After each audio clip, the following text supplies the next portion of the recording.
It is now 6:31. The Affordable Housing Trust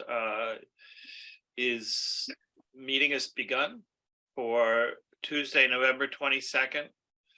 And pursuant to Governor Baker's March 12th, 2020 order suspending certain provisions of the open meeting law, General Law 630A, Section 18, and the governor's July 16th, 2022 revised order extending remote participation for all members in a meeting of a public body. This meeting of the Great Barrington Affordable Housing Trust will be conducted via remote participation to the greatest extent possible. Specific information and general guidelines for remote participation by members of the public and or parties with a right or requirement to attend this meeting can be found on the town's website, www.townofgreatbarrington.org. For this meeting, members of the public who wish to listen to the meeting may do so in the following manner. See instructions at the top of the posted agenda. No in-person attendance of members of the public will be permitted, but every effort will be made to ensure that public can adequately access the proceedings in real time via technological means. And the members present are myself, Fred Clark, the chair, Bill Cook, vice chair, Joseph Method, member, Grisha, Christina. I'm sorry, I butchered your name. And Ananda Timpane. So we're going to go ahead and get started. The first item on the agenda is to review the minutes. The minutes for October 15th were not posted. We're not prepared, so we're going to pass over that item. The next item is the update on the North Plain Road Habitat project.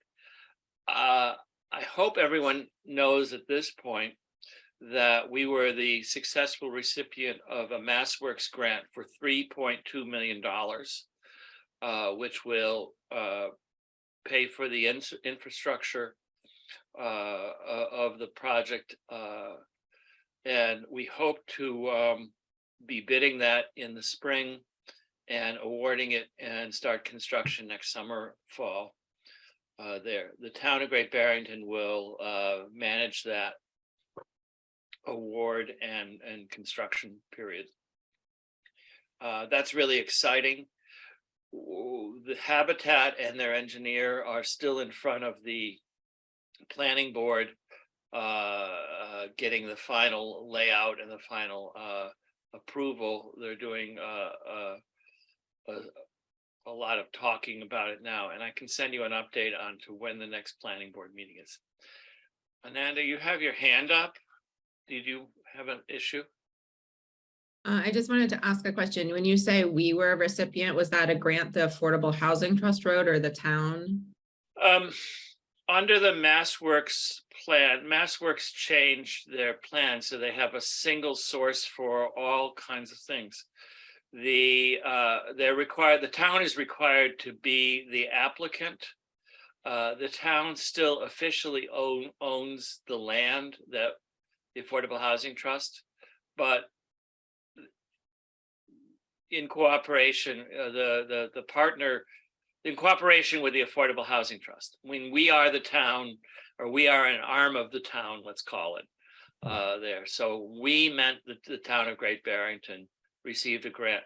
You can thank Smitty Pignatelli for helping us to shepherd that through. It's about $1 million more than I thought we were going to get. And $1 million more than I thought we would need. So hopefully it'll be enough money. When did that process start? A year and a half ago. The deadline was June 1st, 2021 for the applicant, first phase of the application. We were awarded $69,000 in the first phase, which we used for land survey, engineering, layout, design, those sorts of things, preparation of documents. And then we went back into the second phase this year with a new applicant. Chris put it together. So That's good news. it is good news. So that's what's happening on that front. And the November 9th public meeting that Construct held, I heard went well and was well attended. Yes. Thank you for reminding me about that.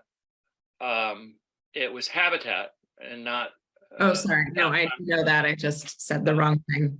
So just to bring everybody up to speed so we all understand, we purchased the land on North Plain Road with CPA money about 4 or 5 years ago. I don't know exactly. We put together then an RFP looking for proposals to use for the land, and Habitat was the successful bidder. We awarded the project to Habitat, the first project that they're doing basically south of Pittsfield, and they will eventually own the land. The town has retained ownership because basically the state requires that for us to get any grant money. On November 9th, Habitat hosted a meeting at the Unitarian Church in Housatonic. It was quite well attended. They publicized it mostly for people. This was not a neighborhood information meeting. This was a meeting for prospective owners and buyers there, and they got a lot of information. They went through the whole process and tried to explain what they do and how they do it. And there'll probably be more outreach meetings of this. I asked if they were going to do another one because I think we could improve the outreach still. Well, as I explained to you at the time, it was Habitat's meeting, and they need, we're there supporting them and helping them out. But at this point, Habitat's managing this project.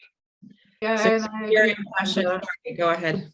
I agree, Amanda. There was not too many people. It wasn't so well attended. Maybe there was no more than 8 people beside me. Yeah, and there was nobody to answer my questions. I think maybe we can help them to outreach better or something. I mean, are Sure. you saying, Fred, that you don't think that that we should not be overseeing or encouraging outreach or encouraging success? Absolutely, we encourage success.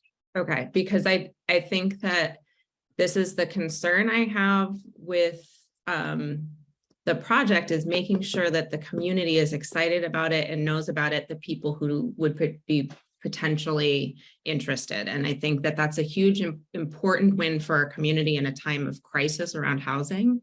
Mhm. And this is a role we can play to encourage better connection at the community level. And I think the town has resources, and if we are part of laying the groundwork for some better planning, there could be a press release that was put out by the town with Habitat, or better posting online. I didn't see anything in the community. Okay. Like Habitat, the town, Chris and the town have reached out to Habitat and repeatedly asked for that. Habitat scheduled this meeting very late, and we're pushing a rope up a ramp. And that's a new one for me. it's not the easiest thing to do, but we are getting them in the right direction. I think they must be very busy with many things that they're doing. But I have, Bill and I think, are sitting down with them next week to talk about milestones and schedules and things like that. We want to make sure that we keep on a schedule. We now have this money, and we had originally hoped that we could go right into the bid phase and be farther along. They were supposed to have applied for a permit, a planning permission before this. And So are you we're in? trying, and I will certainly involve you and anybody else who wants to be involved with Habitat. There's a woman named Erin O'Brien, who is the contact person who has told me to give anybody her contact information. That she'd be very happy to help out for the help. If it seems like it's helpful to involve me, but I'm not looking for involvement. I'm just looking for the community to know about the meetings and the information to get posted in places that are relevant to the community in South County in a time of housing crisis. You personally did a lot to post things with this meeting, and I appreciate that. Yeah. And I think you had an idea about getting it out through the chamber, and I think that's a great idea. Yeah. I think in the spring, we might think about using the Postal Service. They will distribute postcards. Yeah. And it's a pretty nominal amount of money to hit everybody.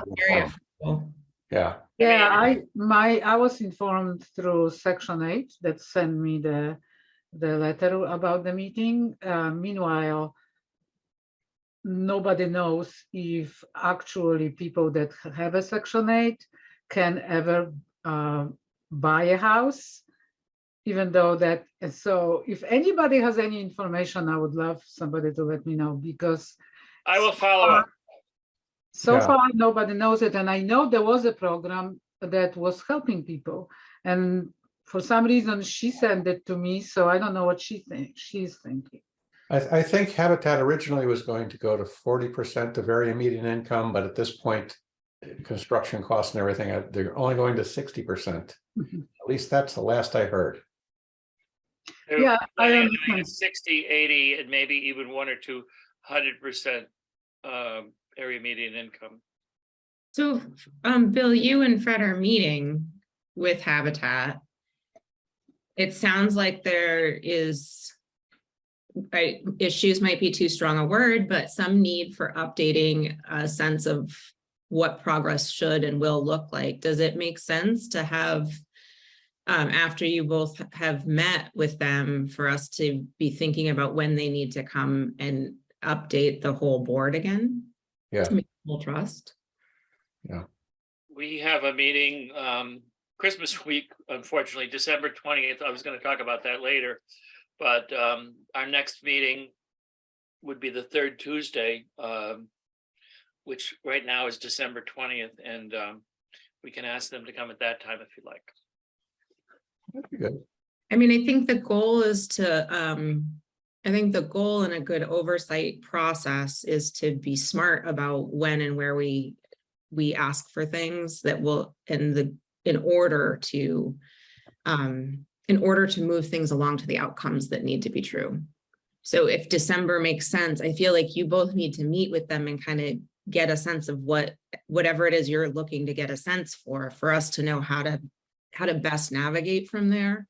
But it does sound like this needs some ongoing attention if it's not happening in the timeline that you were expecting. My purpose in meeting with them, I requested the meeting, is to set a timeline, basically, and with milestones attached to it. I've been frustrated that they've missed a couple of deadlines at this point, and I want to get them to commit to. We now have, it's not too soon to be bidding for construction next summer. If we wait to the spring, the contractors won't have the ability to start the work in the summer. Right. Now is when they're filling their book. So A lot of them are already booked. they're already booked, but you know, Well, so they can do it at the end of the summer. So does it make sense for you all to bring back the results of that meeting in December? And then from there, based on those results, we as a group can decide when we need to have them come before the trust next. I still tell you that this is Habitat's project. We've awarded it to them. we are a partner and we can help out and we have a role to play. But some of the final decisions they'll be making. I mean, what are the terms of the partnership then, Fred? Right, like we've essentially given them this land to do this project, right? I mean, Yes. that's at what point would We're going to hold them to what they said they would do. yes, so that's our job. Yep. Okay, so then that's what we need to do. What I'd like to I do, have no interest in micromanaging their project. I do have an interest in making sure the thing they said they were going to do that we chose them for is what happens, because that's what our community needs. absolutely, that's what our contract, our compact, if you call it that, is with them is. What I'm thinking is when we have the final planning board approval and we have a little better handle on what exactly is being built and that sort of thing, maybe that would be the time to have them back. I mean, I think if our role is to make sure if our role is to hold everybody to the agreement, then I think let's hear what they say at your meeting and based on that, decide, well, when do we need to show up and ask them to show up in order to do that role. Yeah, I think that's what we're hoping to establish. Yeah. I mean, the bottom line is it's moving, but it's slowly and it's not really as good an outreach as it has the potential to be, and many people don't know about it. I think part of that is the project is still 2 years away from having any houses on site, and a lot of people, when you start talking to them about it, aren't interested in something that's 2 years away. Well, you know, it's the habitat model. They've got to have long before the house is even started, they've got to have somebody there that's ready to buy it. Because you got to Not put it. only that, you have to be member of the Habitat for Humanity, and you have to participate in all kinds of stages of the development. You actually have to do this to be able to even apply for it. So it's not like anybody can apply for that housing. And the other thing is on that meeting, they were conducting research. And the research was based on 8 people, but the percentage was shown, oh yeah, 60% want this, but the 60% was 60% of people. Yeah, so it just doesn't make any sense. We really need more people participate in this. Yeah. And I think it's possible, you know, I get what you're saying, Fred, about it's 2 years out, but I do think, you know, there are people, whether they're people who are like, okay, well, that makes a temporary move to Pittsfield with a drive work, or right, like there's, I mean, I absolutely agree. I mean, but I'm just trying to psych out human nature, you know. I think that we could have been better attended. I know that there were people who came to our August meeting that we held at Housatonic Real Estate that were interested in buying a house that weren't at this meeting there. So I think we need to sit down with Habitat and say, hey, what are you doing about outreach? Who's going on? And what would you like us to do? How could we help you? Right. And we insist on having, you know, we want more involved. Yeah, and maybe it's something simple like saying like we'd really like to see meetings announced a month in advance or 3 weeks or like whatever, like set the target. I think that might help. And Krisha, I see that I just jumped over you. I apologize. That's okay. I didn't attend the last meeting for some reason. I didn't get the information about it. I don't know why.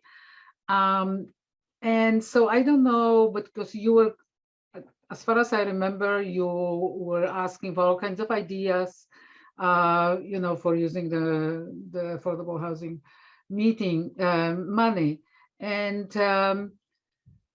a friend of mine pointed out to me that there was a motel for sale, not actually in Great Barrington. So, but I was just thinking, I think rehabbing motels for like a small, 400 square feet little condos would be fantastic, because like, for example, that motel was $600,000, and I think there was like 24 big rooms, with the bathrooms.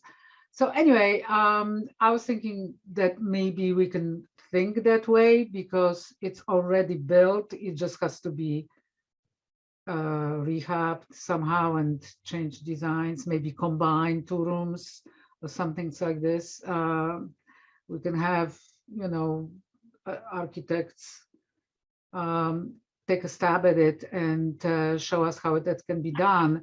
But anyway, I don't know. I don't know what you think about the idea. Actually, I like the idea, but it's going to bring us into some of the other discussions that we've been approached about from some of our nonprofit partners, specifically the Community Development Corporation, who, let me back up. You did mention that we did talk about ideas in new directions. Mm-hmm. Before this recent iteration of the board, we had fairly successful down payment assistance and the other programs that we were running. But those have all dried up because of the economic fallout from the pandemic and the increase in real estate. And there's basically very few, if any, down payment assistance. So we have some money that we had earmarked for that, put aside, that we can then use for other similar kinds of sources. We've been talking to CDC about a couple of specific projects. Excuse me, I should figure out how to mute. Bill had brought to the board a project in the Pope Mahawi Street neighborhood that he talked about that would generate 3 or possibly 4 affordable units. Our participation would be generally, what we were talking in general was $140,000. In other words, the person who has it is willing to sell it below market rate right now with a house on it. And that's about $140,000. And CDC would take the property and raise money to do construction to make 3 or possibly 4 affordable housing, deed restricted affordable housing units. So it's a good buy or a good value because we get 3 or 4 units for $140,000, as opposed to the private developers, Ian Rush, among others, who's talking about, and the Housatonic school people too. I'm pointing because it's right over there.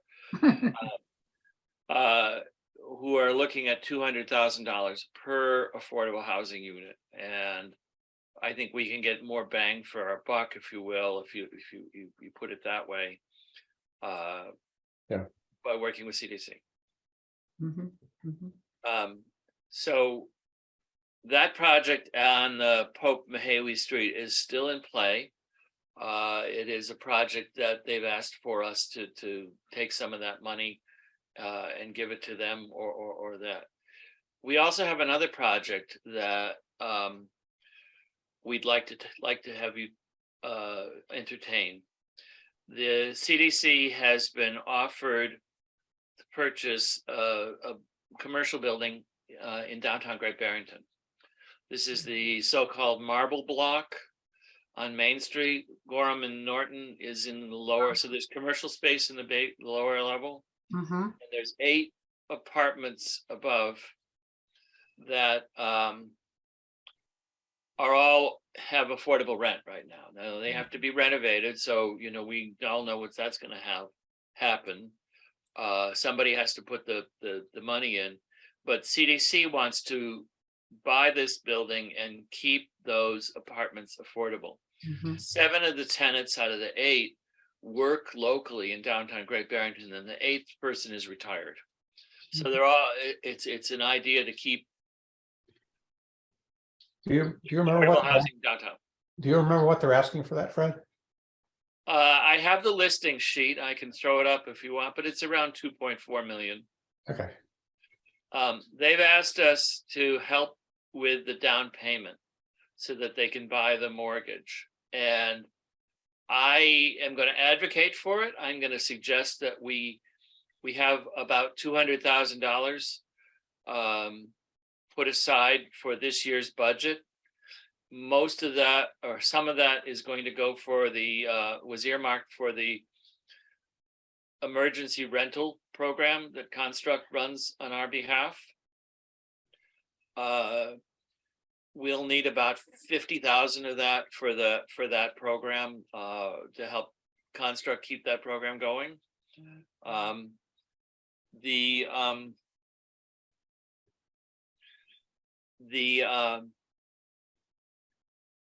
down payment assistance was earmarked for $100,000.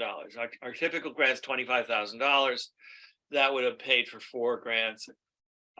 We're suggesting that there's no one coming forward to look for that money until the Habitat project. Honestly, I don't think that we're going to get anybody who's going to come forward, and or if we do, it's only going to be 1 or 2. And we have some reserves that we could cover that with. So what I'd like to suggest is that we take $100,000 of the money that we have set aside. This is money that CPA gave us for any housing purpose for fiscal year 23, which is the year that we're in right now, and make a grant to the Community Development Corporation for acquisition of the property known as the Marble Block, and I can get you the address if that's necessary. I'll open it up for discussion. well, I'll move to donate that $100,000 to the CDC for the purpose of a down payment on the Marble Block. Sounds like a proposal to me, and if we get a second, we can have a discussion. Second. Okay, so under Robert's rules, you do that, and then you can get a second. Does anybody need any additional information? We're having a discussion right now. Yep. Yeah, I mean, do you want to go back and look at budget? What do you want to do? The budgets, we started this fiscal year with 240,000, right? Yes, we still have that, And and I could throw that up on the that screen. is aside for the rental. You're proposing that we reduce the amount budgeted for down payments and then use, so that maybe that puts us down to 140 and then use 100,000 on this. That's the rough budget you're talking about, right? It is. I mean, these aren't big numbers we're talking about, so it's pretty simple. And it's how one- many units again? There are 8 units in there. Yeah. The 100, the 100 is already set aside for rental, or like we're planning to do rental systems for 100. 50,000 is put aside for rental. The 50. other 50 is unassigned. Okay, so then, so Plus, we have 45. so one Some of the grant money that we have is earmarked for specific sources. And we've got, 5,000 in one fund and 15,000 in another, totaling $45,000. And I'm going to try to spend them down to 0 throughout the year if we can. Okay, I was with you until you just said that last part. I don't know what you're talking about. We have $245,000. Yeah, 200 is, Roughly 40,000 of it is from FY 22, the roughly two. well, it's 18, 19, and 20, you know, it goes back to 50. Roughly 2,000 is this current fiscal year and 40 is from previous fiscal years. Yes, And some of that 40 we can't use, isn't available for us to use for any source. It is tied to. It's it has to be restricted. used on the rental program, or it has to be used on down payment, or it has to be used on something Right. else. it's already. And restricting it is the terms of the original CPA request. yes. Yes. But we have $200,000 unencumbered. So we Okay. could do this with a vote. So part of the question is, I think part of it is actually a separate or a specific proposal, whether it gets bundled in this motion or not, to change our down payment assistance program. No, To Well, what I'm abandon our down saying- payment assistance program by taking the money from that source. Yes. Essentially, we would be, I mean, I use the word abandoned, but you know, depleting might be a better word.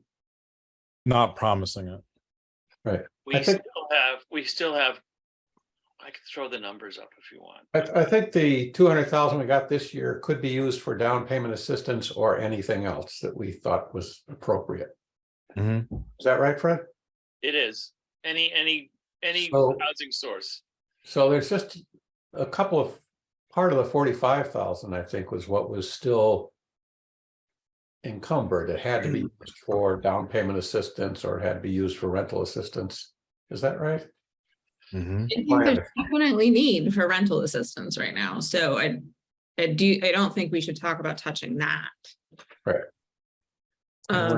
And I heard you say, Fred, that we should think about that for FY 23 as a $50,000 line item in our budget as a whole, some of which would come out of the funds restricted to that purpose. Yes, and And that would deplete the funds assigned to that. So we don't really have to worry about that if we're saying we're Mhm. putting 50K aside out of the 240, we're fine. yeah, let me Yes, just, I believe so.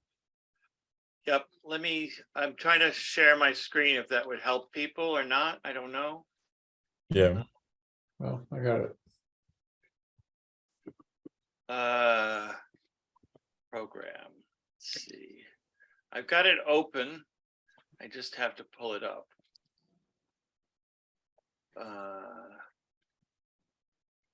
Back to Zoom, and I gotta zoom out on this. Bear with me for one sec.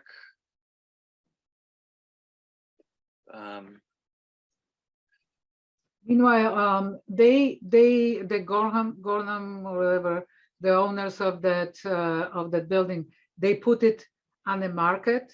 It's already on the market, that building. Yes, Yeah. So so whoever buys it might raise the rents and stuff. Undoubtedly. Yeah. uh, I think the CDC has a See purchase and this? sale agreement. is it So visible? to people? basically, Yes. Yes, you're- yes, yes, we can see it. So I haven't basically, updated this. This is the 45,000 that we have. You can see on the far right column, the amount of money that's in each one. I want to pull your attention that 35,000 of this is in the fiscal year 20 allocation that can be used either for down payment or rental assistance. Mhm. I've had a conversation with Jane Ralph of Construct, and she still has about 35,000 in last year's rental assistance program. She said she'd hoped that the issue would be better as time went on, as we came out of the pandemic, that things would ease, but I don't think had a so. resurgence because of the absurd price or the large prices in rental. And Yeah. she estimates that by late winter or spring, she's going to come back to the Housing Trust and ask for about $50,000.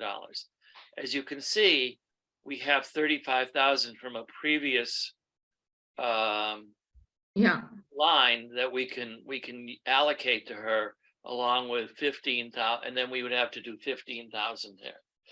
Of this money, $4,097 is completely unrestricted.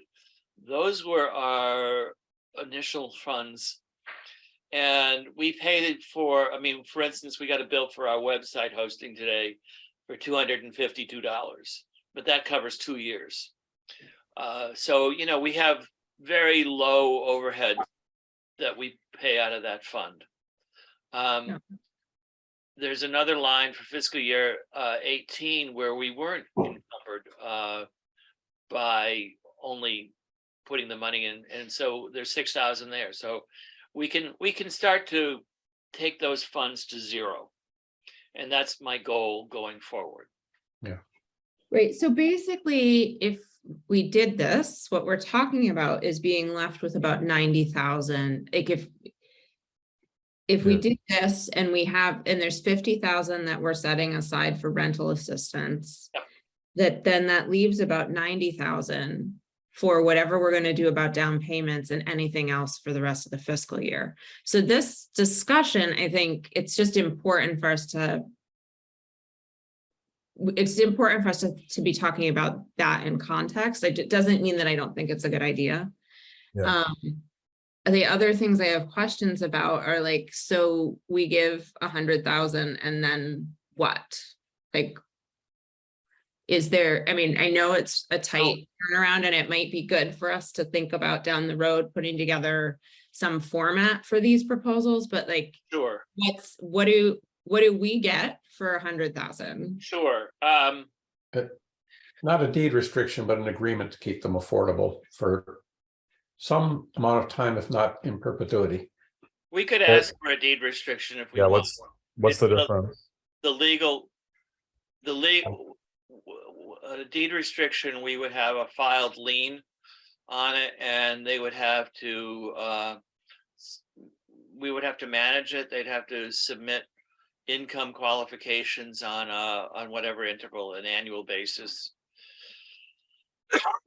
Excuse me.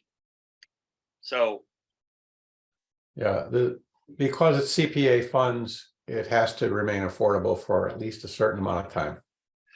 the issue, A portion of it does, right? no, not if I we mean, don't purchase. For If we don't purchase the land, we're only giving a grant. We don't have to have it completely affordable.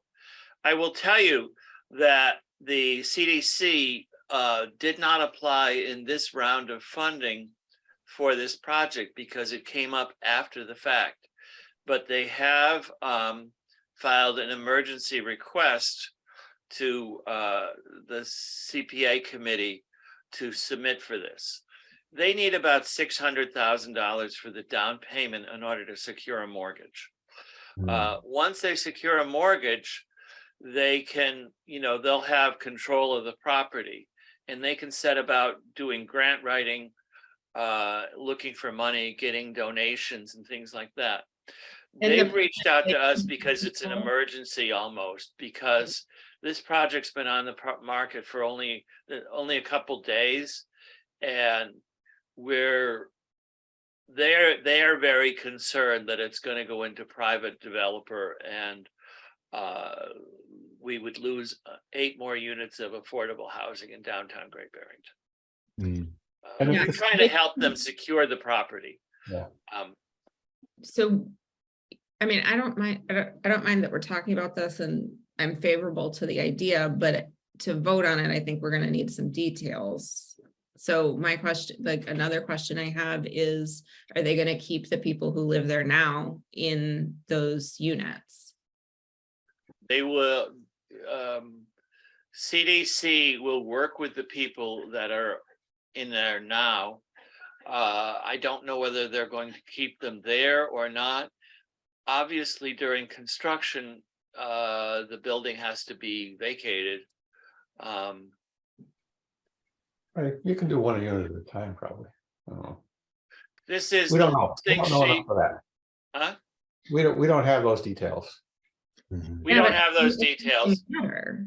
Like, that's what I feel, it's hard to decide to use most of our budget on something that is definitely important without a little bit more detail than we have. I will tell you that we get That it's time requests. sensitive, so like, I don't really know how to move forward, because it doesn't feel like good governance to not have some more details. I will tell you that we get these requests not infrequently from our nonprofit partners. And this is the first one that we've brought forward, mostly because of the urgency. The issue is we want to help them. They're desperate to get the money to secure this so that it can go forward. Yes, I understand. Um, And I very much want that to stay accessible to the community. Could we get Carol and $100,000 to do that. We need to be able to do that with some kind of due diligence around what would the terms be. Yeah. I mean, I'd be favorable to, there's a percentage of the units that stay affordable. And I think it's a good site to be able to leverage some of our support for something that also will maintain workforce housing and not be so limited. We could talk about something like barring any problems with the details, we're favorable to this, but I don't see, you can pass it without my vote, but well, what I'd like, I don't if we see could a good way of doing this without a little bit more details is I my. agree. what I'd suggest, what I'd like to suggest is if we have specific issues, can we pass it contingent on meeting those issues? Because I'm not so sure that this can wait for the next monthly meeting. No, I'm sure. It's a little more timely than that. Carol's on vacation, but I have her home phone number. I have her cell. I could call her if you want, but I mean, is it something where we could have like a special session just to vote on that question if there is a tight turnaround? I mean, because I agree with both things. Is if there's something urgent, then you have to do it in the time frame where it happens. But also, if you don't have information, then it's hard to vote on it. I mean, like So- Monday or something. I mean, this is Thanksgiving week. Town halls Yeah. probably. I mean, I don't know what I the would time. have to post. Yeah. Geez, I don't even think, even if I posted a meeting tomorrow, I'd need 2 days. We wouldn't be able to meet until Tuesday. that's okay. week. Yeah, just some That special would be meeting. the earliest. But it would be possible a meeting that we could special. have would be Tuesday, because town hall would be closed and the open meeting law requires it be posted 2 days ahead of time. I'm just talking about some special meeting where we would have some sheet to work from. And I need to know what kind of questions you'd like to know. I mean, how are the units going to be affordable? Are people, the current tenant? I don't know if you, well, Mhm, can I editorialize? Would you mind? sure. I'm sure some of you have been reading Bill Shine's issues in the Edge about affordable housing in the area. And I'm sure that you probably are, perhaps you also watched the CPA interview with Ian Rush, who came in with 2 requests for CPA money to pay for affordable housing. One in the Mahawi block and one in was used to be the Berkshire Community College building next to Wheeler and Taylor. With lots of talk about how wonderful it is to have affordable housing, how it helps the community, how he really wants to do the right thing. Oh, by the way, the town has to subsidize him in order for him to do that. And the value that he put on it was about $200,000 per apartment there. And so he asked for, I think, $600,000 from the town to Mhm. provide, 3 units or 2 units? actually, it wasn't six, anyway. Similarly, both of the finalists for the Housatonic School, despite being offered $650,000 and the school, have come in and asked for money for the town in order to put affordable housing units there. Mhm. So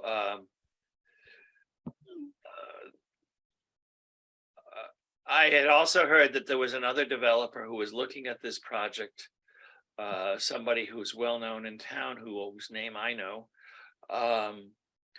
that won't be as generous. And CDC is a good partner to us. They've committed to keep these units affordable. But what does that mean?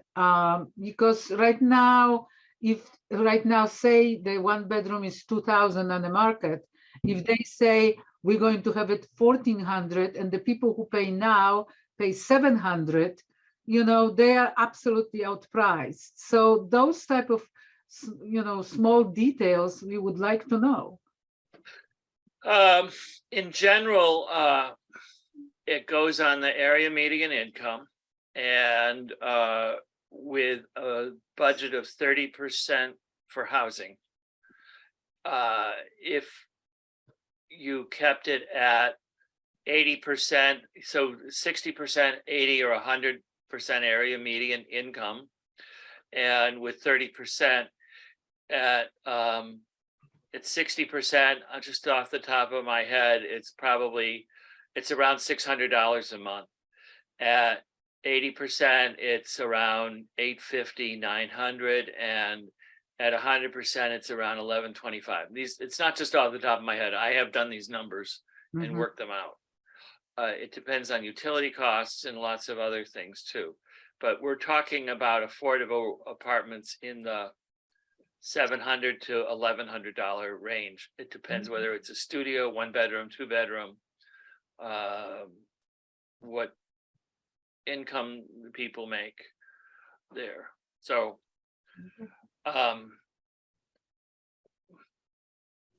if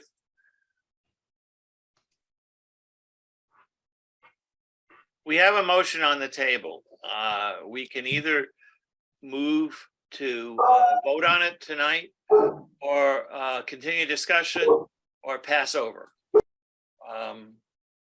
I will entertain that from our group.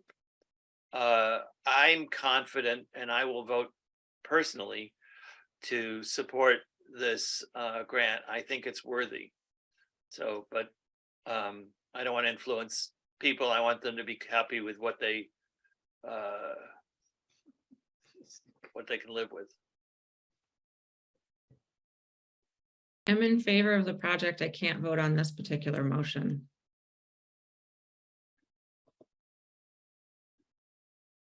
So you would like more information? I just don't, I think that we have an obligation to have information and a clear agreement. Mhm. I mean, Okay. we should be considering, are they going to keep people there? Are we going to be part of kicking 8 people out? It might still be worth it. I think, are we talking about restricting all of those to affordable units, or are we talking about using our using our portion as leverage to make it a portion of those units are restricted to specific AMI percentages, but another portion of them can be used for workforce housing? And what does that mean? And I also I do think this is urgent. I think this is a high value to the town if we could do it. And so I would make myself available for a meeting as soon as we possibly can. And really, when somebody's coming forward with a proposal that is this large, they really need to be here. Mm-hmm. This all happened at the last minute. I get it. And I cannot tell you how happy I am that they are looking into this and that this is a possibility, and there has to be governance. I understand that. Yeah, so Uh, that I will vote no How on, about if we turn this into, if we started with a loan of this money, and at some port in the future, once we are satisfied, we could then make it a grant. But either that or, like I say, the earliest I can post a meeting is probably Tuesday. Yeah. And I don't know whether, I mean, that seems fine to me. Yeah, You think they're not gonna do the deal over Thanksgiving weekend? nothing's gonna happen in the next few days. So let's just, I have to talk to Carol and see what she Yeah, can do, that's fine. and, you know, yeah, it would be a short meeting. Would that be the only topic? yeah, just, that's the only thing on the agenda. Yeah. Yeah, I would like- I can't vote on it. I can't vote on it until then. Okay, Yeah, I think if we got Carol and Jim Harwood to come in and answer our questions, we would have a better way forward. So I will be happy to withdraw my motion. okay, and second, Krista, can you withdraw your second, please? Oh, it wasn't my second. Oh. No, it's Krista's. Yeah, my second. What? Yes, could you withdraw your second? We're not gonna Okay, vote. I'm withdrawing my second. Okay. Harwood, okay. I make a motion that, I make a motion that, we record that we are, that we are favorable to this project, and, I mean, some version of generally are interested in supporting it pending details. I don't think we need a motion for that. It might be, I was thinking that that's something that might be helpful for them if they're, you know, that they have something on the record if they're going to other donors. Sure, I'll second that.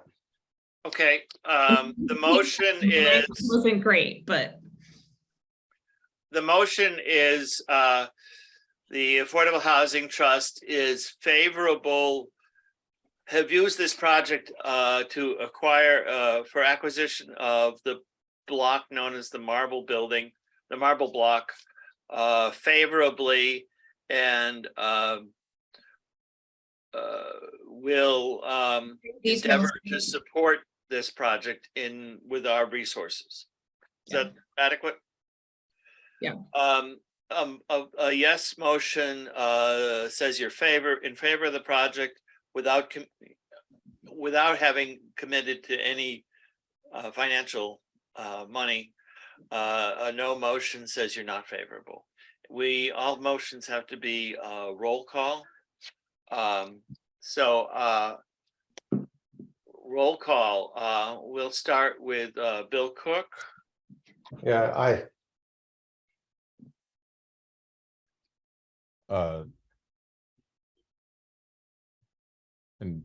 And me, Joseph Method, yes.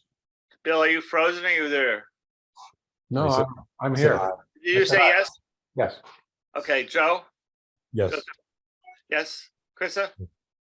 I Aye. And Ananda? Aye. And Fred, the chair votes aye. The unanimous passes. Okay. I will get something on record for that, and I will talk to Carol about that. I'll try to come up with a couple of dates and see what we can do about that, and see when they're available as well. Is 6:30 a good time for most people? yes. Yes, okay. I want to go really quickly into skip down to the Community Preservation Act funding. And because I think it's important that we talk about this now. I can't see this, so I've got to, excuse me, my screen here. There's something in the front of there. This looks like the last sheet, but it's not quite the same. This is a budget that I put together to support the Community Preservation Act request. We submitted to the Community Preservation Committee, the Community Preservation Act Committee, No more. a request for $340,000 for fiscal year 24. This would be money that would be available beginning next July if approved by the committee and passed by town meeting. And in order to substantiate a $340,000 request, I needed to have a budget as to what that money would be go for. So if I can just walk you through this. Could you make it a little bigger, Fred? Huh? Could you make it a little bigger on the screen? I can. I have a huge monitor, so it looks huge on my screen. Is that better? Yeah, I can maybe even make it a little bit that's good, right there. there. I just put a line item in for administrative. Those are going to be coming from our unrestricted funds. The down payment assistance, you can see in the balance forward, I used the 35,000, leaving a balance of request of 89,496.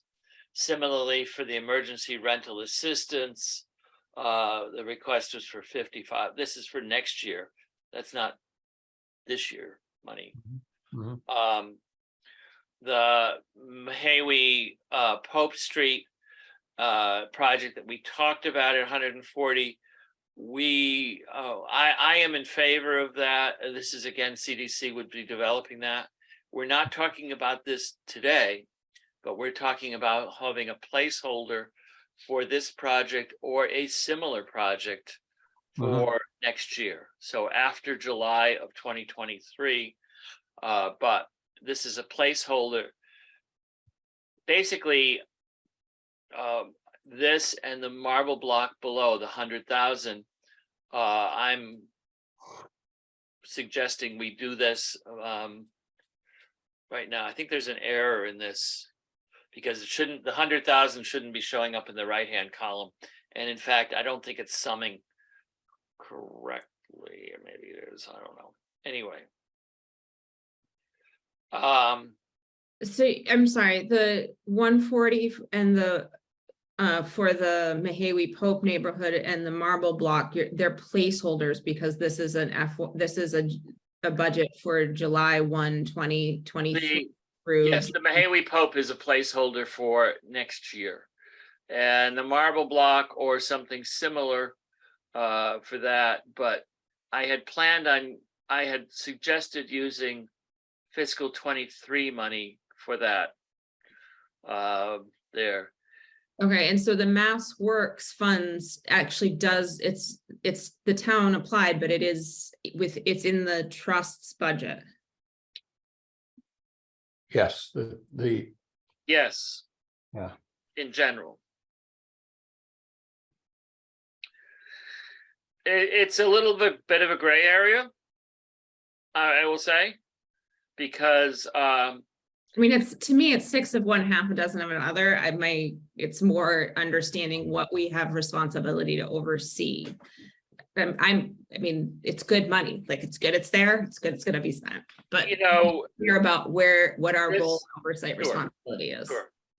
The day-to-day bills and invoices and awarding of contracts and such like that are going to be handled by the professionals, which in our case means Chris Rembold, in cooperation with our DPW department there. But so the MassWorks grant came with a 10% match, local match. So what we're looking at is potentially having money coming from CPA and ARPA funds to provide the matching $300,000 that we have to do there. Subsequent to creating this budget, I had a discussion with Chris Rembold, and he said, well, we don't actually have to put a match in. It's not a legal requirement, but it's good practice and it becomes our contingency. I think, honestly, my thought is that the CPA committee is only got about 600 or 650,000, and they've got requests worth about $2.5 million. And they can't fund all of them. And I suspect that they won't give us 340,000 that we asked for. So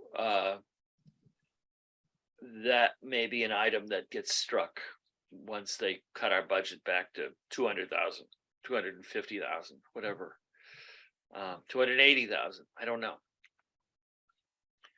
We can't do this kind of work unless we have money. And the legislature, when they created the enabling law for the Affordable Housing Trust, created a marriage with the CPA. They assumed that the CPA would always be funding the housing trust.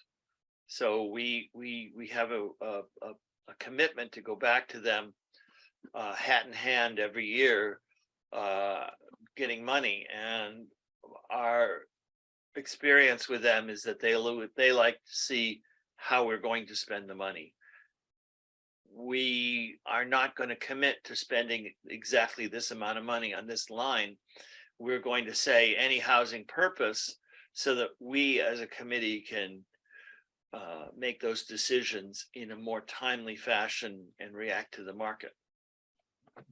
So anyway, I just wanted to show you my budget that I'm working with. I think there's an error, but I'll fix it. Okay.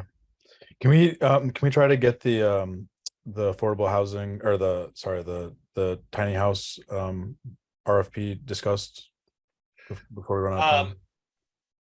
Sure. I'm gonna stop sharing my screen. Okay. And go back. We have on the agenda the ADU incentive proposal. Ananda's been working on it, and the tiny house report.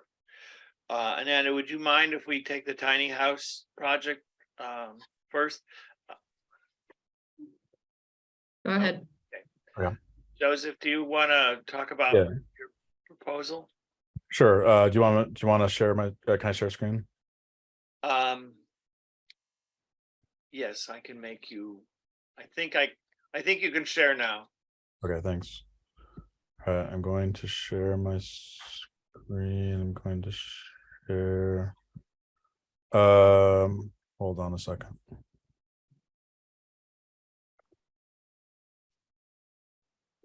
It's just what's in the packet. It is in the packet. Was it or?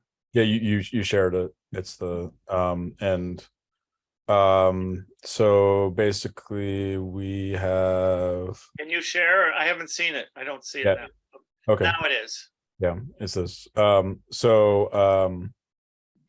Yeah, so this is what's in the packet, and that we just said that we needed to have a request for a proposal. These dates will just be whenever from the time that we agree to issue the RFP. And then is it supposed, do we know, is it a 2-week or 3-week, or what's the Let's rule? not worry about that right now. I think we should need to talk about the big picture of what you're trying to do here. Okay. Well, so the idea is that we want to have a program that that is going to demonstrate the viability of a model where Affordable Housing Trust Fund and other public funds would incentivize homeowners to build pads on their properties that they would then rent out to people owning movable tiny homes. And so then this is just describing like what a proposal that someone could bring us would look like. So the proposal should have a financial incentive offered to a homeowner. And the incentive should address the cost of the construction of the pad and other associated costs. And then this proposal is agnostic about whether it should be a loan or a grant or a combination. And then the candidate should identify a candidate homeowner and a candidate renter. The rents have to be deed restricted for a specified period to be affordable to people who make 100% of AMI. And then this is Fred and I workshop this, that the maximum rent should be significantly less than the cost of an equivalent efficiency unit. to account for other costs assumed by the renter, mortgage on the movable tiny house, sewer costs, etc., and to keep the total cost of housing under 30% of gross income. And then so you So, can determine. Joe, just Yeah. the rent you're talking about is the rent for the pad. So somebody owns That's right. Yeah. the tiny house and they pay the landowner rent. Yeah. So basically what we're saying is that that the tiny home owner would expect to pay significantly less than market rate if it was just like an efficiency where they didn't actually like own the tiny home, because they're paying their mortgage or whatever their costs are. Like they have their capital investment in the tiny home itself, so they're not trying to pay like just for an efficiency. They're trying to pay something very reasonable, like 500. So we said like you could try to calculate it or do a fixed amount of 500, and then it should be but in any case it should be under 30% of gross income holistically. And then the candidate should help. They should basically handhold the renter and the homeowner through the process of doing permitting and compliance. And then after they set up after they set up the tiny home, they're responsible for helping with the publicizing the pilot project and including media outreach. So a successful outreach, you would hope that there would be like an article on the Berkshire Eagle or something, and that there should even be opportunities for the public to go and see the tiny house, like an open house. And then at the end, there should just be like some sort of artifact that's like a report on the project, that'll include interviews and just feedback, and then recommendations about how to expand the program. Then this stuff about evaluation criteria is just like, this is stuff that I pulled from the like there's model RFP language. So it's just saying that it'd be ideally the candidate would be have some experience and have some capacity and then they would have a comprehensive plan. And then this isn't finished, but basically my understanding of RFPs is that they should submit it without the price that they're of their services. So like they should submit it and say like, this is what the project will be. And then they should have under a separate email, it should be like, and this is what our fees would be. So that sounds unusual to me, but maybe there's something I don't know. Like usually when I'm asked to submit a request for a proposal, the respond to a request for the proposal, the RFP gives the RFP often gives the total amount of award available, and then the proposal I submit needs to include my detailed budget. I mean, so the document that I was looking at was just like Massachusetts model, whatever. It said that there's as it's something for bid, inquiry for bid or something like that. It said like that they would say like that was the simpler one, and then like RFP, they just had these like this specific thing about like basically like evaluate it on the merits and then evaluate with cost. So. Oh, to evaluate them separately? Yeah, it's just, I mean, we can say like the actual ceiling on it. Yeah, the actual proposal, like state when I have state applications I submit, and town, they usually like town, it varies whether or not there's like here's the cap amount. Yeah.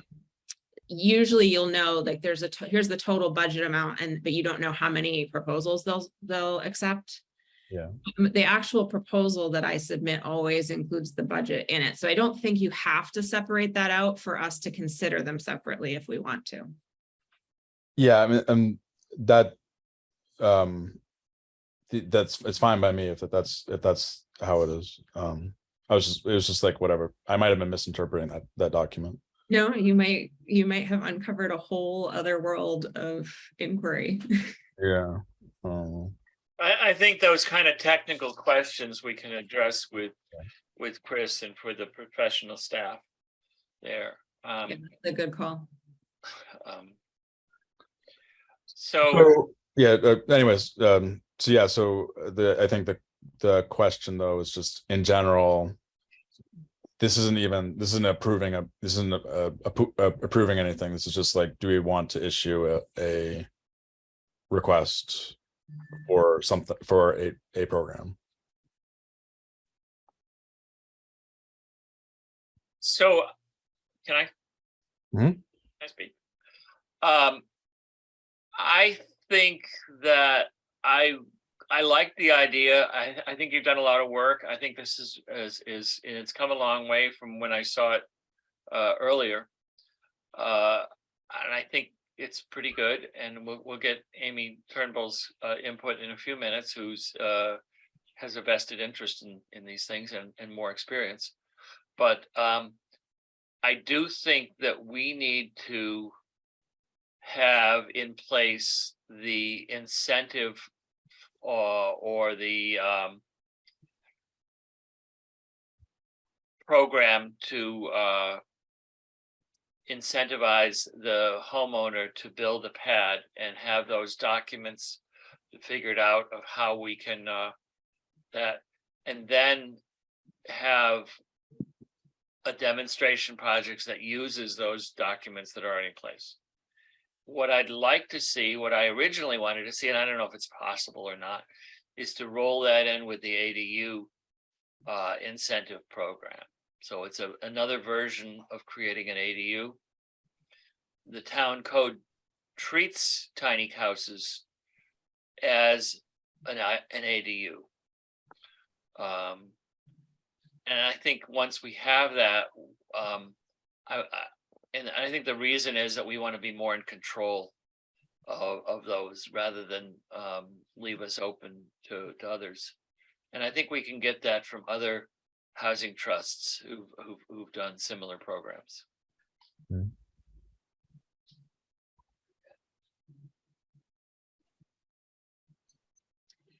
I mean, that's interesting, Fred. I think that I think that if we do the marble block, the ADU will probably be a moot point till another fiscal year, but and this wouldn't necessarily, because the scale's so different. But it doesn't mean that whatever you pilot first, you couldn't gain valuable learning from, right? Like that would feed into the other. So this, when we're talking about that, we'd restrict, like that in this model, it would be deed restricted. We're just like, it's not really a separate deed, right? Like they're not subdividing the property, right? I'm just wondering like what we'd actually be restricting. We would be restricting the amount of, I believe that we have to restrict the cost to make this affordable. Oh, yeah. No, I'm with you, but I'm like, there isn't a thing that to deed, right? What's the thing to deed? So I mean, there's a marketable? physical pad. Yeah. And the pad is actually built with like construction money. So Yeah. I don't know. I think the physical pad is deed restricted. I mean, that's a big issue. Yeah. What is the thing to deed? But that's where I'm wondering, Fred, the information you sent out, I think it was Barnstable County for their it's basically a construction aid program for ADUs.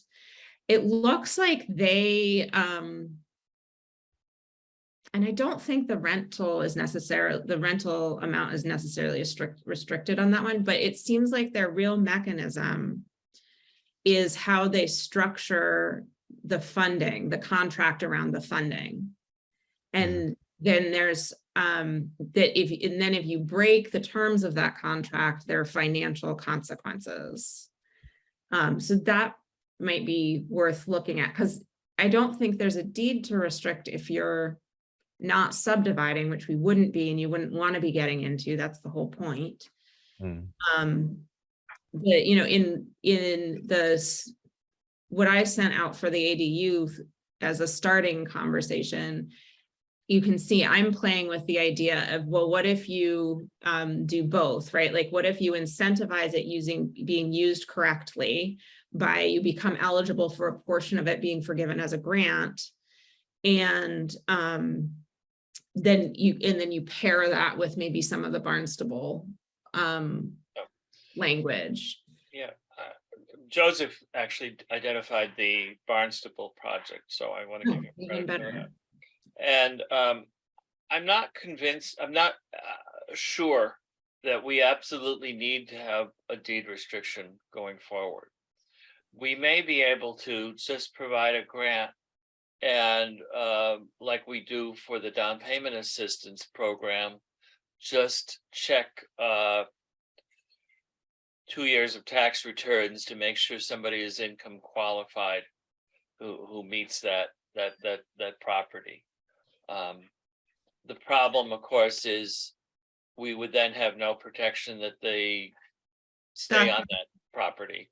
Yeah, that's what we're talking about, is not like, how do you get the right person in the first time, but how do you ensure that it's used long-term in the way intended? And then that's where I was playing with, like, well, what if a time limit is okay? What if you're like, it's going to be this way for 10 years? And that you know, the numbers I was playing with, that 10-year period, I was kind of looking at, like, well, how much rent would come in, and how much rent would we be basically subsidizing, and those as ways to kind of think about it. I mean, my general thought about any of it is it can be done. It just might be different mechanisms, but for this pilot, and you go by Joseph or Joe? Josephine. So just make sure I'm understanding. You're basically saying, let's pilot one. Let's like put some money out there so that somebody will try this. Hmm? I think that's what we asked him to do. Yeah, and that's, you know, even with what we're talking about doing with the marble block, that's potentially doable in this fiscal year. With the funding we'd have left. Yeah. It might be there isn't really a lot else to do. I think the places I would want to think through is like the candidate selection process, like what needs to be true for it to be kind of be equitable and fair under there's a term for it, but like housing equity term, equitable terms. That's So and then I'm wondering what we're thinking the amount of the award would be. Hmm. I want to bring Amy Turnbull in a minute, but when Joseph and I looked at it, he mentioned a workshop that we did. We sort of took the idea of what, you know, there's either two ways that you can evaluate whether it's affordable, in my mind. And one is annual reports, and places like Construct do it for their project. The Land Trust, I don't know if Berkshire Land Trust does it, but Habitat does it, where they actually have some of their money requires annual reports to go out and check to make sure that people are still income qualified. That's a little clunky to me and a little bit labor intensive. What we did was we took a look at what that would mean today for somebody making 100% area median income, allocating maybe 30%. We assigned a number to taxes, to mortgage on the tiny house, assuming a 5% mortgage on $100,000 tiny house was the sort of the ballpark idea that we were working with. Put a number to utilities, electric, heat, you know, all those sorts of things. And by backing it all the way up, I came up with around $500 worth of land rent would fit into an affordable model. In other words, and I don't have my numbers in front of you, but somebody making 100% area median income could allocate $1,100 or $1,200 to rent and utilities and taxes and insurance. When you back all those things out, you're left with about $500 for land rent. I would think that to create the pad wouldn't be more than 20, maybe 30 tops $1,000. Amy, you looked at that. Can you give us some input?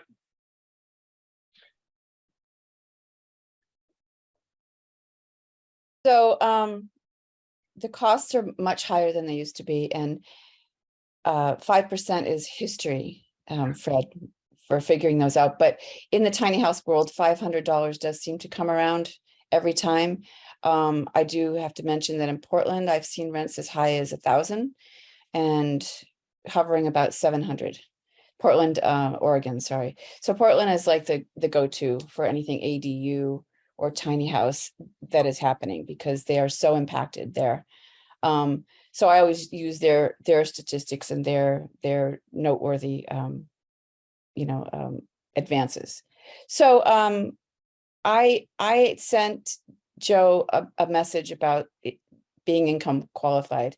I really feel like the people who have the houses should also be income qualified, especially if you're going to give grants. I'm not sure if you remember early on, I told you that I had a long conversation with Vermont Housing, and they did a project, an AGU project incentive, very similar to this one. So you guys are using Barnstable and I'm using Vermont as sort of my model. And the guy had said that if he had to do it again, he would make it available only he wouldn't just give the money away. So if you're going to just give the money away as a grant, let's give it to people who really need it. Because anyone, if $40,000 is chump change for somebody who lives on the hill. I had posted something on Facebook for people who were interested in hosting, and I got a slew of people who want to do tiny houses that can or ADUs. They actually have garages that they can convert, and that's what I advise them to do. And they've got the money to do that. So they're not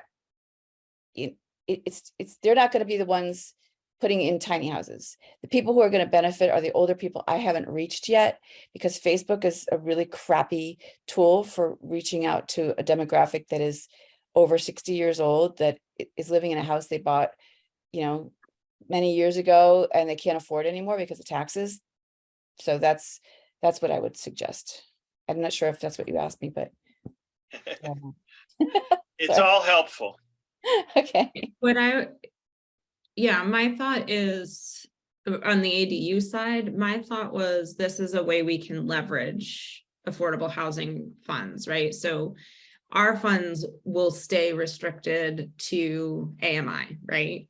But we can say the people who are eligible to apply for an ADU loan that could potentially become like 50% of it could become a grant in my initial proposal. To be eligible to apply, you have to demonstrate that the income from the ADU is going to help you stay in your home. But my thought was just you can have that be fairly open then for each applicant to demonstrate. And then in the review process, we decide who has the strongest case rather than tying that to AMI or something else. Because there's so many different reasons people might be having a hard time with their mortgage here. Why limit that if we know in the end we're going to be getting an affordable unit out of it? And it would cut out people for whom it's not getting money for it is not going to help them stay. You also have to remember too that, and this has been a problem I think in Nantucket, if you put too many restrictions on it, no one's going to do it. So if you tell somebody that they can do it and they have to restrict the income, and that's the only way they can do it, I mean, then you've just. Yeah, but for us, we don't have an option on that one because the funding we have is restricted to AMI.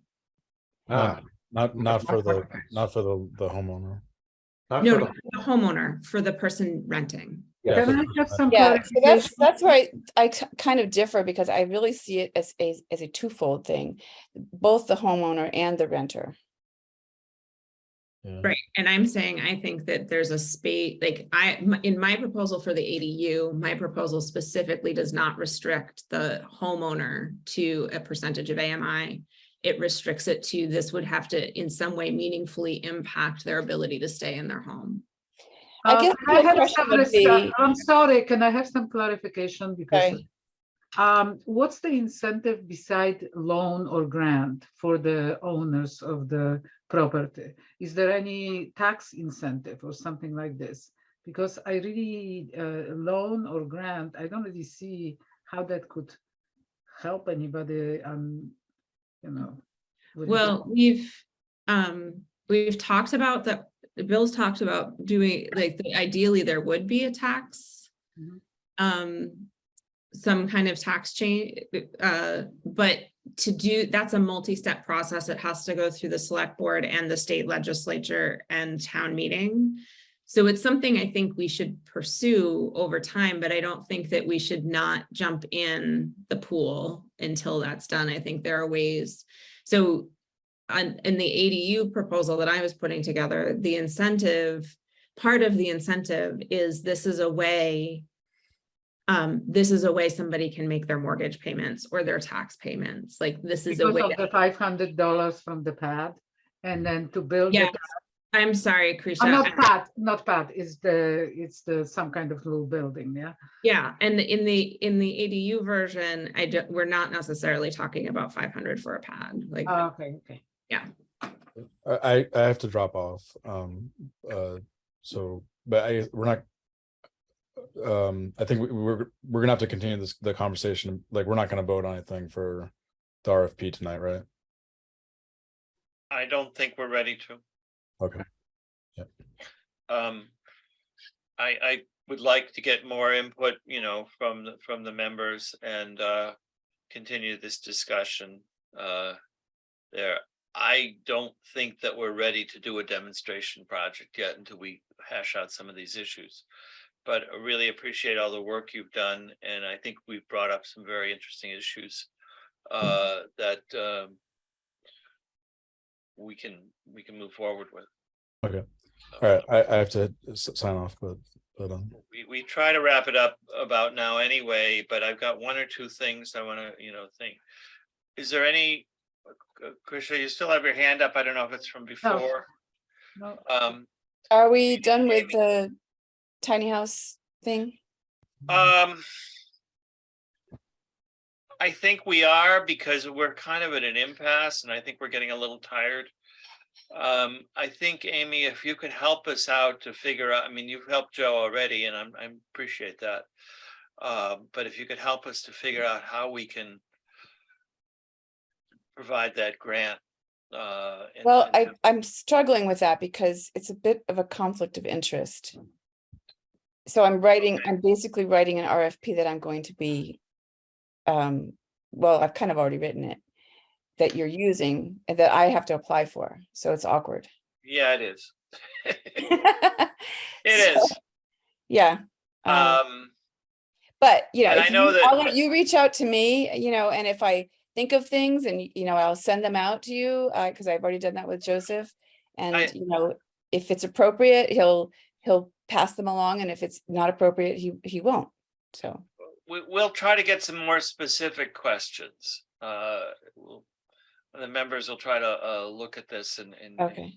review some. But one question I would ask is, it looks like you've got about $45,000 left, and nothing is earmarked for this project. So if I could ask what's going on with that.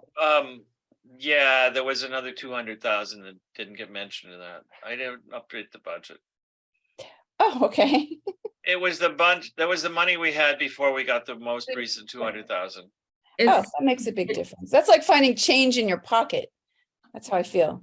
But it's still a relevant question. And I think for transparency, if the conversation we had tonight, if we spend that 100,000 on the marble block, there's 90,000 left in this fiscal year to cover down payments and anything else we want to do.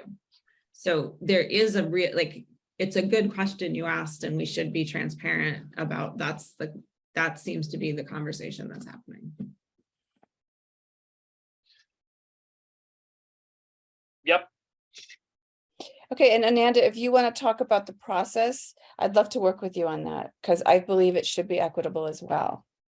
Yeah, I mean, I just think that's what needs to go in the the RFP just needs to stipulate like how the application, how many applications, that kind of thing, what the selection will be, like how. Well, I hope we get to that point where we get to pick and choose. Because, you know, as you know, the survey was stricken, and the survey was going to be to find people. And there's no money for that. So I don't know. I can't reach people on Facebook that are elderly. I got to go to bingo parlors and churches and things like that. And that's boots on the ground. And I'm not going to work for free. So I don't know what to tell you. So thank you very much for having me. And I look forward to next month. I'm hanging in there. Okay. Let's see. Where am I? All right, I'm signing off. Goodbye and thank you. Thank you very much.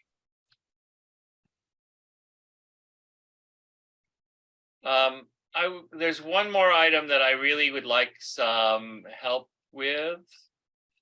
And I'm bringing it up on the screen right now. I mentioned earlier that I attended the CPA meeting, and a man named Ian Rausch, I believe his name is. Rosh, Pardon me? Ian Rosh. Rosh. Thank you. And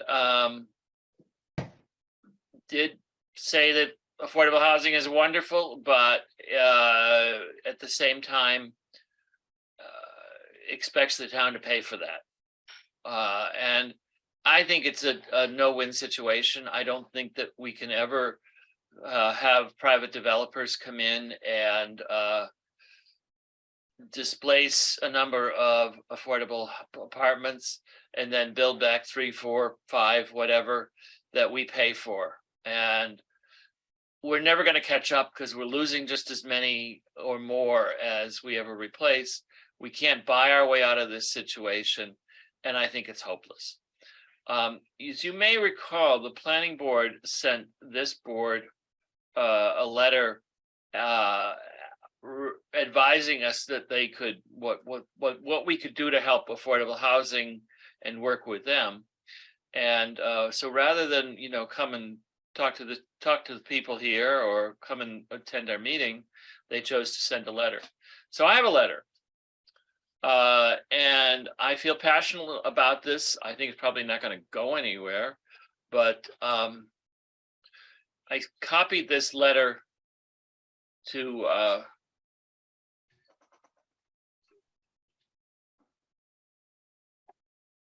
the board, and it basically advocates for inclusionary zoning by as a right, by requirement. Inclusionary zoning means that the developer, when he's developing 5 or more units, needs to include an affordable housing unit without getting an additional payment from the town.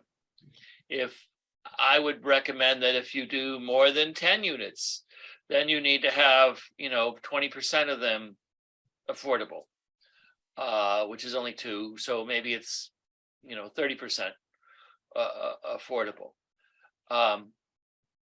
The planning board has previously looked at many towns in Massachusetts, including Lenox, have this program where affordable housing is required without cost to the town, because these developers get a whole host of public services for free. They get a lot of benefits that the community puts in there, and they have an obligation, I believe, to include affordable rentals in their units. the planning board has previously looked at this some time ago and rejected it because they feel that this would prevent any developer from doing anything. I feel personally that the pandemic has completely changed the economics.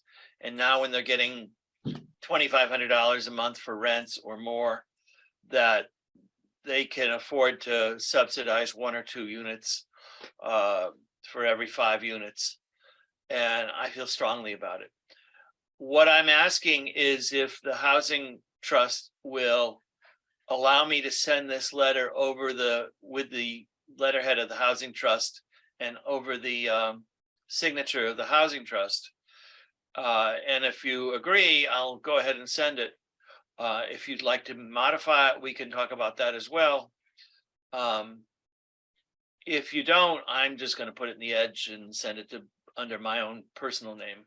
So Yeah, so I think you just need a motion to, that the trust is you need a motion for the trust to request the planning board revision inclusionary zoning. Right, like we just need to take, sure, that sounds like a motion to me. yeah, we need to take the stand for you to send the And a letter. second, I have a second. So any discussion? Anybody want to make any changes? Anybody see anything wrong? Did I? No, it's not too specific, so that's good. It's not too specific, but and I've told them I come and testify in front of them. I don't care, or discuss it with them. I think that we need to have this discussion out in the open, that the developers need to include affordable housing. We can't buy our way out of this. That's my advocacy. I mean, basically, we're just taking a stand because it's probably not going to go anywhere, but yeah, why don't we? Okay, I vote need on the to take motion. a roll call. So Bill Cook, Yes, Ananda, Yes, Risha, Yes, Fred Clark, yes. Okay, thank you. It's late. Anybody have anything else they'd like to talk about? Hearing none.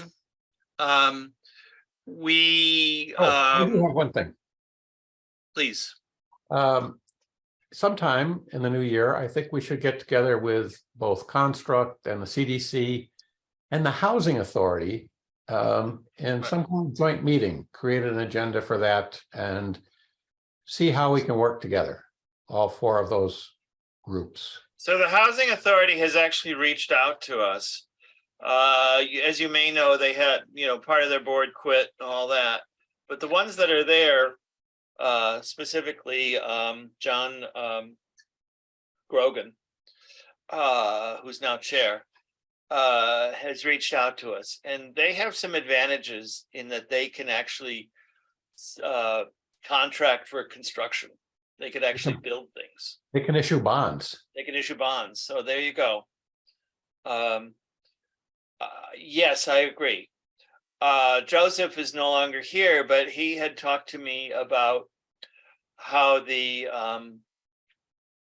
housing trust needs to look a little bit more long range and to set some goals. It seems like we're always putting out fires, or we're always trying to deal with emergencies things. And he would like to have more of a discussion about how to do things in a more organized way and how to do things in a more long-term perspective. So I think that's going to have to wait till after the first of the year. Yeah. But we'll set aside a meeting just for that purpose. Yeah, it would be great to get as many people as we can together and for that meeting. For the marble block, is there a night next week when people are available? I mean, I think if you can get it posted tomorrow, it would be Tuesday. good to do Tuesday if time Okay. is of the essence. Yeah. I will look for Tuesday and see if Carol's available. I'm sure she probably will make herself available. Maybe Jim Harwood too, just to be And Jim Harwood as well. get their Jim Harwood is the president, I guess he's called president or chair of the board And he's an architect of pretty well accomplished architect, local architect.